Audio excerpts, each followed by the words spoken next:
आज हम लोग इस वीडियो में पढ़ने वाले हैं टेंस, वो बिल्कुल जीरो से।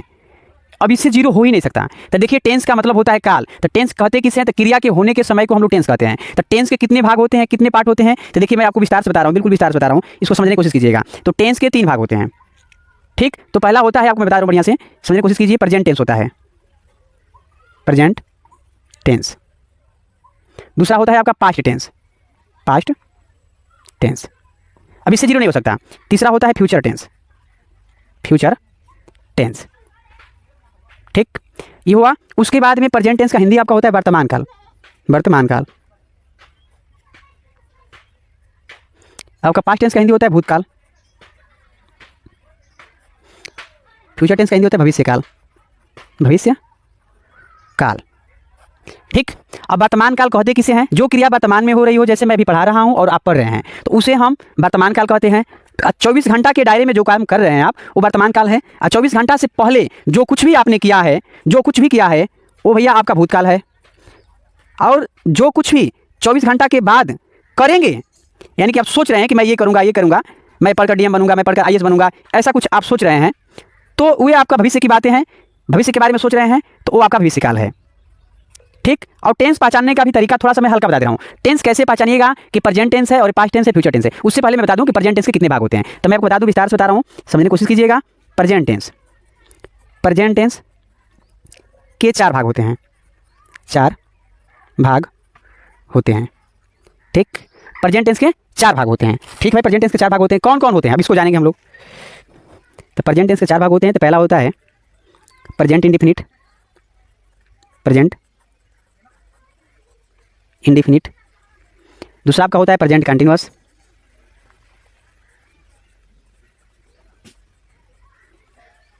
तीसरा आपका होता है प्रेजेंट परफेक्ट। आपका चौथा होता है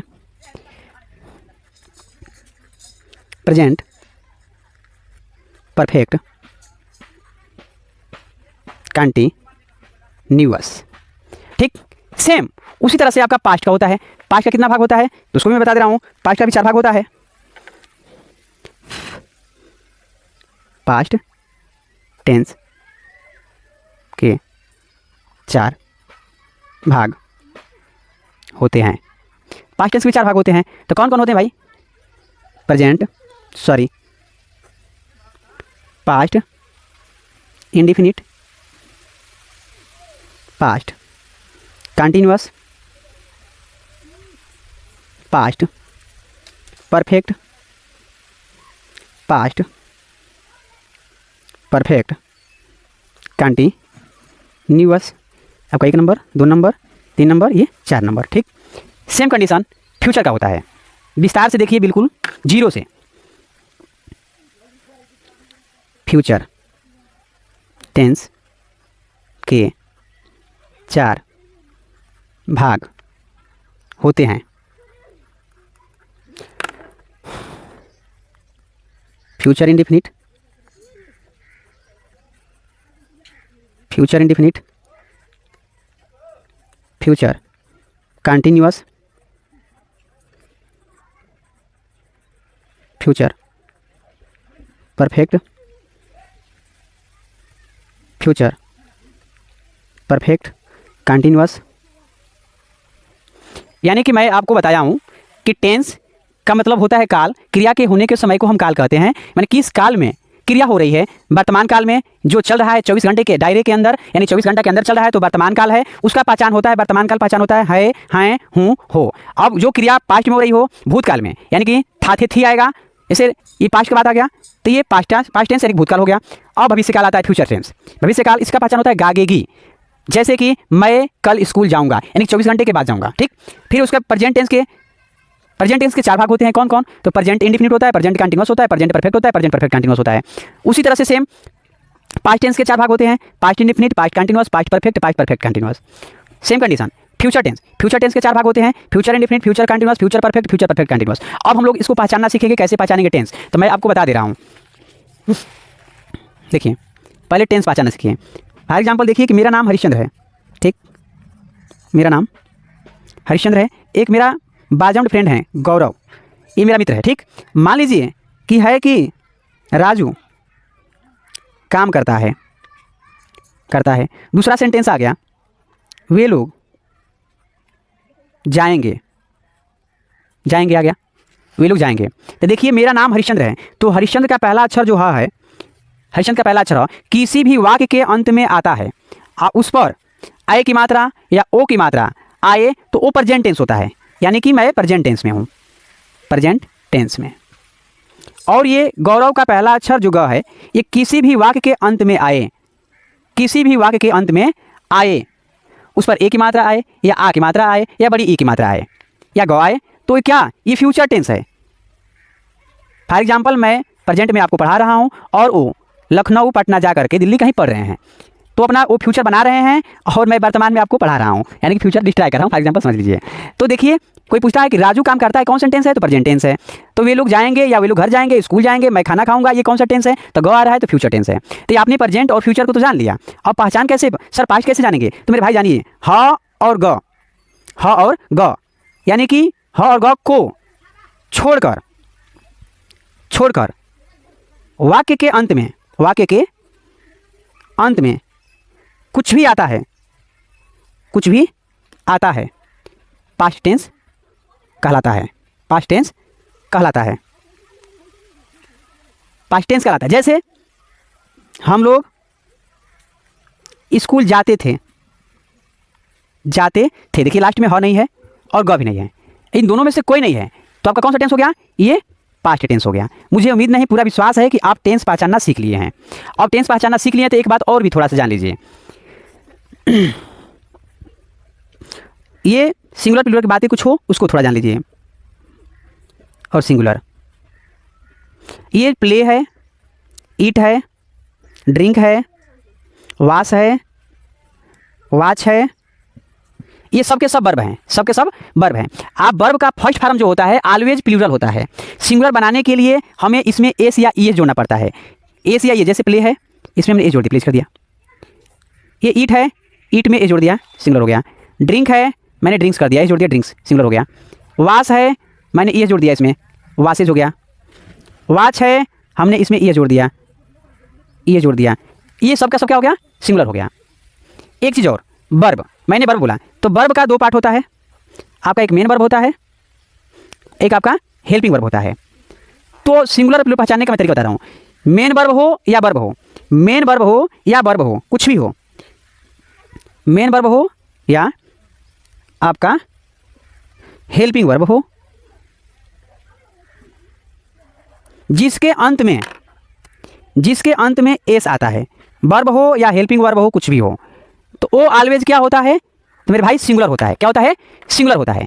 सिंगुलर यानी कि एक वचन, एक वचन। तो यहीं पर मैं नोट आपको लिखवा दे रहा हूं, थोड़ा सा समझ लीजिए। यदि सब्जेक्ट सिंगुलर हो, यदि सब्जेक्ट सिंगुलर हो, एक वचन हो, तो वर्ब, वर्ब में हेल्पिंग वर्ब मेन वर्ब दोनों होगा, तो वर्ब भी, तो वर्ब भी सिंगुलर लगेगा, सिंगुलर लगेगा। फॉर एग्जाम्पल मैं आपको बता रहा हूं, फॉर एग्जाम्पल देखिए, जैसे वह खेलता है, तो वह कहीं हो गया, ये सिंगुलर है। और खेलना का प्ले है, तो मैंने बोला सिंगुलर के लिए यह जोड़ना पड़ेगा, प्लेज हो गया। वही है कि वह चालाक है, चालाक है, तो वह के लिए ही हो गया, है के लिए ईज हो गया, और चालाक आपका क्लीवर हो गया। यानी कि यहाँ पे हेल्पिंग वर्ब हो गया और यहाँ पर आपका मेन वर्ब हो गया, दोनों का दोनों सिंगुलर। जब सब्जेक्ट सिंगुलर तो वर्ब भी सिंगुलर। अगर सब्जेक्ट प्लूरल हो, ऐसे वे लोग पढ़ते हैं, वे लोग पढ़ते हैं, हम लोग विद्यार्थी हैं, विद्यार्थी हैं, ठीक। तो वे लोग पढ़ते हैं, तो वे लोग क्या होगा, दे होगा, दे पढ़ना तो रीड होगा। मैंने आपको बताया कि दुनिया का कोई वर्ब का फर्स्ट फॉर्म हो वो ऑलवेज क्या होता है, ऑलवेज प्लूरल होता है। देखिए मैं बताया हूँ, दुनिया का कोई वर्ब का फर्स्ट फॉर्म हो वो ऑलवेज प्लूरल होता है। तो ये जब ये प्लूरल, सब्जेक्ट प्लूरल, तो वर्ब भी प्लूरल होगा। ये सब्जेक्ट वी है हम लोग, अब इसके साथ आर लगेगा, आर मतलब हाँ होता है आ स्टूडेंट, ठीक। यानी कि ये सब्जेक्ट प्लूरल तो वर्ब भी आपका क्या हो गया, प्लूरल हो गया। तो मुझे उम्मीद नहीं, पूरा विश्वास है कि आपको सिंगुलर प्लूरल क्यों समझ में आया है। बाकी मैं एक्स्ट्रा समझा रहा हूँ, आपको बताऊंगा। चलिए कुछ नोट है, इसको लिख लीजिए। नोट में क्या है देखिए, अब ये जानिए कि कब एस लगता है, कब एस लगता है। यदि तृतीय पुरुष, यदि तृतीय पुरुष, तृतीय पुरुष का कर्ता सिंगुलर हो और मुख्य क्रिया के अंत में, और मुख्य क्रिया यानी कि मेन वर्ब के अंत में O X C H S double S S H एवं डबल जेड हो तो मेन वर्ब यानी कि मुख्य क्रिया में, मुख्य क्रिया में ई एस जोड़ते हैं, ई एस जोड़ते हैं। कब? जब मुख्य क्रिया के अंत में ओ हो, जैसे फॉर एग्जांपल गो है तो इसको सिंगुलर में बनाना है तो गोज हो जाएगा। एक्स है, वाच है, यानी कि सॉरी सी एच है, जैसे मैंने वाच बताया था आपको, एस है, डबल एस है, एस एच हो या डबल जेड हो। जैसे मान लीजिए वाच मैंने बोला था अभी, वाच या वास, तो देखिए सी एच आ गया ना, सी एच आ गया तो क्या जोड़ेंगे इसमें, तो ई एस जोड़ेंगे तो ये वाचेज हो जाएगा। ये वास है, एस एच आ गया, एस एच आ गया तो क्या हो जाएगा, ये वासेज हो जाएगा। ठीक, ये सिंगुलर है और ये प्लूरल है, और इनके अलावा कुछ भी आता है और सब्जेक्ट सिंगुलर हो तो केवल एस जुड़ते हैं।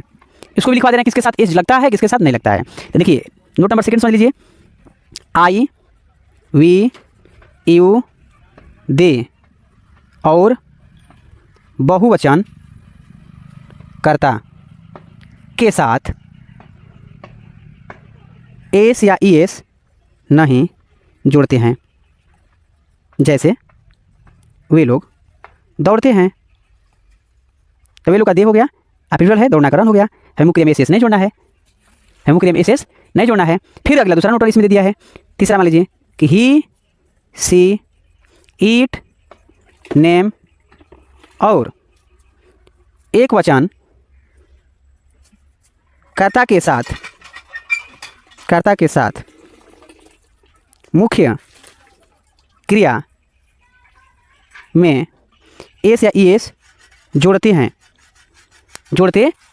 जैसे राधा पकाती है, राधा कोई बच्ची है, सिंगुलर है तो राधा पकाना, कुक, जब सब्जेक्ट सिंगुलर तो वर्ब भी सिंगुलर होना चाहिए। श्याम टीवी देखता है, तो श्याम एक है, श्याम दिखना, वाच का वाचेज सी एच है, टीवी। मुझे उम्मीद नहीं, पूरा विश्वास है कि आपको इतना समझ में तो जरूर आया है कि कब एस लगेगा, कब एस लगेगा। अब बनाते हैं सीधा, आप पॉइंट पर आते हैं, डायरेक्ट आते हैं कि टेंस बनता कैसे है। तो मैं आपको डायरेक्ट टेंस बता रहा हूँ। इंडिफिनिट, प्रेजेंट इंडिफिनिट, इंडिफिनिट मतलब होता है अनिश्चित। तो इसमें ऐसे कार्य होंगे जो अनिश्चित होंगे, डेली रूटीन के कार्य होंगे या हैबिचुअल होंगे। हैबिचुअल जैसे कहना मतलब सूरज पूरब में उगता है, सूरज का पूरब में उगना एक कार्य है, उसका रूटीन है। मैं प्रतिदिन स्कूल जाता हूँ, मेरा स्कूल जाना ये रूटीन बन गया है। तो जो कार्य रूटीन से हो और अनिश्चित हो तो वहाँ पर हम उसे प्रेजेंट इंडिफिनिट बनाते हैं। तो इसका मैं आपको पहचान लिखवा दे रहा हूँ। पहचान क्या होता है, पहचान जान लीजिए। पहचान की मुख्य क्रिया में या मुख्य क्रिया के अंत में ता है, ती है, ते हैं, ता हूँ शब्द आता है। यानी कि जो भी वाक्य होता है, वाक्य के मुख्य क्रिया के अंत में ता है, ती है, ता हूँ आएगा। जैसे कि मैं आपको बता दूं, उससे पहले स्ट्रक्चर लिख दूं। स्ट्रक्चर में क्या आता है, आपका सब्जेक्ट आएगा, उसके बाद में आपका यहाँ पे मेन वर्ब आएगा, उसके बाद में उसमें एस या ये जोड़ना है, ऑब्जेक्ट लिखना है, अदर वर्ड लिखना है। ठीक, तो जैसे कि देख लीजिए यहाँ पर दे रहा हूँ कि वह पानी पीता है, ठीक ना, वह पानी पीता, ये कोई मेल है तो उसके लिए हम ही लिखेंगे और उसके पीछे से बनाते आएंगे। पीना के इंग्लिश ड्रिंक होता है, तो वह तो सिंगुलर है, तो सब्जेक्ट सिंगुलर तो वर्ब भी सिंगुलर होना चाहिए, सब्जेक्ट सिंगुलर तो वर्ब भी सिंगुलर होना चाहिए। तो सिंगुलर के लिए इसमें एस जोड़ेंगे, वाटर, ही ड्रिंक्स वाटर। अगला सेंटेंस मान लीजिए देता है, और एक देख लीजिए, रामू किताब पढ़ता है। ठीक, रामू कोई लड़का का नाम है, तो रामू हो गया, सिंगुलर है, तो पढ़ता है, रीड हो गया। लेकिन रामू तो सिंगुलर व्यक्ति है, एक वचन है। जब ये एक वचन है तो आपका वर्ब भी आपका एक वचन होना चाहिए, इसको भी एक वचन करना पड़ेगा। तो एक वचन करेंगे कैसे, तो एस जोड़ेंगे। ठीक, उसके बाद में ए बुक। ठीक, अब आ गया प्लूरल पर, देखते हैं प्लूरल कैसे बनता है। जैसे देता है कि वे लोग प्रतिदिन खेलते हैं, वे लोग प्रतिदिन खेलते हैं, तो वे लोग इंग्लिश क्या होगा, तो दे होगा। दे पीपल मत लिखिएगा, वे लोग इंग्लिश ही होता है दे। और खेलना का इंग्लिश क्या होता है, तो प्ले। ये सब्जेक्ट प्लूरल रहा, तो आपका वर्ब भी क्या रहा, प्लूरल। इसको आप एस में जोड़िएगा। उसके बाद डेली का इंग्लिश क्या होता है, प्रतिदिन का डेली होता है। ठीक, एक आध और सेंटेंस देख लीजिए। हम लोग पत्र लिखते हैं, पत्र लिखते हैं, तो हम लोग का वी होगा, उसके बाद में लिखना का राइट होगा, अब पत्र का ए लेटर होगा, वी राइट ए लेटर। अब इसका निगेटिव देख लेते हैं, निगेटिव यहीं पर देख लेते हैं, ज़्यादा हम आपका टाइम वेस्ट करना नहीं चाहते हैं। निगेटिव का स्ट्रक्चर क्या होता है, तो निगेटिव का स्ट्रक्चर यही होता है कि आपका सब्जेक्ट रहेगा, डू या डज रहेगा, प्लस वर्ब का फर्स्ट फॉर्म रहेगा, सॉरी इसी में एडजस्ट कर देते हैं, नॉट रहेगा, प्लस वर्ब का फर्स्ट फॉर्म और ऑब्जेक्ट अदर वर्ड रहेगा, ऑब्जेक्ट अदर वर्ड रहेगा। जैसे कि देख लीजिए, दिया है कि वह खाना नहीं पकाती है, वह खाना नहीं पकाती है, कोई स्त्रीलिंग है, सी हो गया। एक वचन है ना, तो मैंने बोला सिंगुलर के लिए आपको एस होना चाहिए, वर्ब हो या मेन वर्ब हो, तो डज हो गया। उसके बाद में नहीं है तो नॉट हो गया, पकाना इंग्लिश कुक हो गया। सब्जेक्ट हमने लिखा डू या डज में से हमने डज लिखा, कह लिए कि बाबू सब्जेक्ट सिंगुलर तो वर्ब भी सिंगुलर होना चाहिए। उसको नॉट है नहीं लिखा, पकाना कुक हो गया, भोजन का फूड हो गया। एक और सेंटेंस देख लीजिए, हम लोग गाली नहीं देते हैं, गाली नहीं देते हैं, तो हम लोग का वी हो गया, और वी हो गया। जब सब्जेक्ट प्लूरल तो वर्ब भी आपका प्लूरल होना चाहिए, तो डू हो गया, नहीं हो तो नॉट हो गया, और गाली देना का एब्यूज हो गया। मुझे उम्मीद नहीं, पूरा विश्वास है कि आपको समझ में आ रहा है। समझ में आ रहा है तो कमेंट कीजिए, ताकि मैं आपको जो भी कंटेंट चाहिए मैं उसे पर डे बनाऊं। चलिए अब देखते हैं आगे। देखिए, प्रेजेंट इंडेफिनिट का S-no type interrogative, S-no type interrogative को ही हम लोग फर्स्ट टाइप इंट्रोगेटिव बोलते हैं। तो मैं आपके लिए सुविधा के लिए पहले ही लिख दिया हूँ। तो देखिए, इसका पहचान क्या होता है कि वाक्य के प्रारंभ में क्या तथा मुख्य क्रिया के अंत में ता है, ती है, ते है, ताहूँ शब्द आता है। तो वाक्य के प्रारंभ में क्या आएगा, जैसे देख लीजिए, क्या आप स्कूल जाते हैं, क्या अर्पिता प्रश्नों को हल करती है, क्या मैं अंग्रेजी पढ़ाता हूँ, क्या वह कपड़ा धोती है, यानी कि आपकी ये सेंटेंस रहे। ठीक, तो ये सेंटेंस तो ठीक है। अब इसका स्ट्रक्चर मैं आपके लिए लिख दिया हूँ कि पहले आएगा डू या तो डज आएगा, या तो उसके बाद सब्जेक्ट आएगा, उसके बाद का first form object other word. तो पहले क्या आता है, तो कितने विद्यार्थियों के माइंड में ये सवाल उठता है या क्या लिख भी देते हैं कि सर पहले क्या होता है, क्या पहले हो या लास्ट में, क्या का इंग्लिश तो व्हाट होता है, जी नहीं। क्या अगर वाक्य के मध्य में आता है तो वहाँ पे व्हाट होता है। वाक्य के प्रारंभ में अगर क्या आता है, कोई सेंटेंस हो, प्रेजेंट बाय फ्यूचर कोई हो, वाक्य के सेंटेंस में अगर पहले क्या आता है तो उसका हम लोग हेल्पिंग वर्ब ही क्या का इंग्लिश के रूप में लिखते हैं। जैसे दिया, क्या आप स्कूल जाते हैं, तो आपका इंग्लिश आप यू लिखते हैं ना, और जाना का इंग्लिश गो लिखते हैं। जब सब्जेक्ट प्लूरल तो वर्ब भी प्लूरल होना चाहिए। किसी स्थान से सटते हैं, किसी स्थान पर जाते हैं आप, तो उससे पहले टू लगाते हैं। तो गो टू, अगर स्कूल आप पढ़ने वाले विद्यार्थी हैं तो द नहीं लगेगा, अगर ऐसे जाते हैं तो द लगेगा। तो गो टू द स्कूल। ठीक, उसके बाद में एक क्वेश्चन मार्क। अब यहाँ पे सर हम लिखे क्या, तो जब सब्जेक्ट प्लूरल तो आपको वर्ब प्लूरल लिखना पड़ेगा, यानी कि हेल्पिंग वर्ब या मेन वर्ब जो भी हो प्लूरल होगा, यानी कि डू होगा। अगर यहीं पे अर्पिता है, देखिए मान लीजिए अर्पिता दिया है, ठीक, अर्पिता, तो अर्पिता तो सिंगुलर है, तो सिंगुलर है तो इसके लिए हम डज लिखेंगे। मैंने बताया था कि हेल्पिंग वर्ब हो मेन वर्ब हो, जिसके अंत में एस आता है वो सिंगुलर होता है। सब्जेक्ट सिंगुलर तो वर्ब भी सिंगुलर होना चाहिए। अब हल करने के लिए क्या होता है, तो सॉल्व होता है। किसको हल करना है, तो क्वेश्चन को हल करना है। तो क्वेश्चन हो जाएगा, प्लूरल है क्वेश्चंस, क्वेश्चन मार्क दीजिएगा। अगला आपका सेंटेंस क्या बोला है, क्या मैं अंग्रेजी पढ़ाता हूँ। आपका स्ट्रक्चर दिया भाई, स्ट्रक्चर देख सकते हैं, स्ट्रक्चर दिया है। उसके बाद में क्या मैं अंग्रेजी पढ़ाता हूँ, तो क्या का अंग्रेजी मैं आ गया ना, और उसके पढ़ाना के लिए क्या होता है, तो टीच होता है। अंग्रेजी है ना, तो ये एक लैंग्वेज है, तो बाबू पहला अक्षर जो इसका होगा कैपिटल होना चाहिए, इंग्लिश। अब क्या है, इसके लिए डू होगा, आई के साथ डू लगता है। क्या वह कपड़ा धोती है, कपड़ा एक है, कपड़े नहीं है, कपड़ा है, एक कपड़ा है, तो यानी कि यहाँ पे सी हो गया, लेकिन इस्तेमाल होना चाहिए, चलिए लिखा गया कोई बात नहीं, तो सिंगुलर हो गया डज। उसके बाद में धोना के लिए क्या होता है, तो वाश होता है। कपड़ा देखिए CLOTH, ये क्लोथ 1 मीटर 2 मीटर जो कपड़ा हम लोग लेते हैं उसका इंग्लिश होता है। और एक ये होता है जो हम लोग पहनते हैं, गंदा हो जाता है उसको खींचते हैं, तो ये होता है। तो हम लोग को इसको लिखना होता है, इसको नहीं लिखना है। 1 मीटर 2 मीटर खरीद कर लाएं, अभी इसको सिलाई उलाई है, ये नहीं पहने तो कैसे उसको वाश करेंगे, इसको वाश नहीं करना है, तो इसलिए आपका इंग्लिश ये होगा।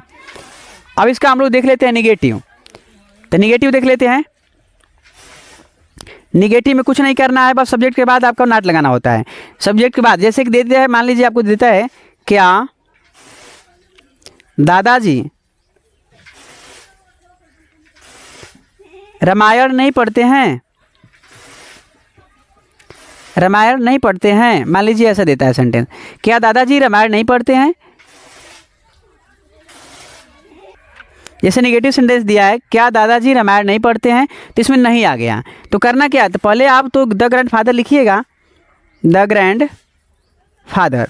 अब दादाजी सिंगुलर हैं, तो सिंगुलर हैं तो डज लगाना पड़ेगा आपको, और नहीं है तो सब्जेक्ट के बाद ही नॉट लिखना है, सब्जेक्ट के बाद ही नॉट लिखना है। इसका स्ट्रक्चर मैं आपको यहाँ पे लिख दे रहा हूँ, चलिए देख लीजिए स्ट्रक्चर, यहाँ पे देख लीजिए इसका, ये आपका डू या डज होगा यहाँ पे। उसके बाद आपका सब्जेक्ट होगा, नॉट होगा, उसके बाद में आपका वर्ब का फर्स्ट फॉर्म होगा, ऑब्जेक्ट होगा, अदर वर्ड होगा, एक क्वेश्चन मार्क होगा। तो इसी स्ट्रक्चर बनेगा, तो स्ट्रक्चर कोई जरूरत नहीं, मैं ऐसे बता दे रहा हूँ कि डज आपने लिख दिया, द ग्रैंडफादर लिख दिया, नॉट आप लिखना है, पढ़ना का रीड लिखना है, अदर रामायण।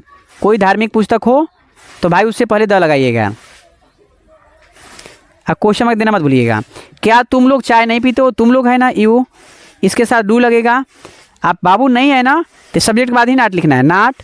अब पीना, चाय पीने के लिए पीना के नीचे टेक लिखते हैं, और चाय का टी हो गया। क्या वह हिंदी नहीं बोलता है, कोई लड़का है, तो डज हो गया, वो भी सिंगुलर है तो डज हो गया। वह कहीं हो गया, नहीं है तो नॉट हो गया। अब बोलना कि इंग्लिश स्पीक हो गया, हिंदी बाबू तो हिंदी हो गया। इसी स्ट्रक्चर पर आपको बनाना है। अब थोड़ा सा देख लेते हैं सेकेंड टाइप इंट्रोगेटिव। तो इस सेकेंड टाइप इंट्रोगेटिव देखने से पहले आपको नेक्स्ट वीडियो में चलना पड़ेगा, उसका मैं डिस्क्रिप्शन में लिंक दे दिया हूँ, उसे देख लीजिए। Thanks for watching my this video. आप मेरे चैनल पर नए, मेरे चैनल को सब्सक्राइब कीजिए, लाइक कीजिए, ज़्यादा से शेयर कीजिए।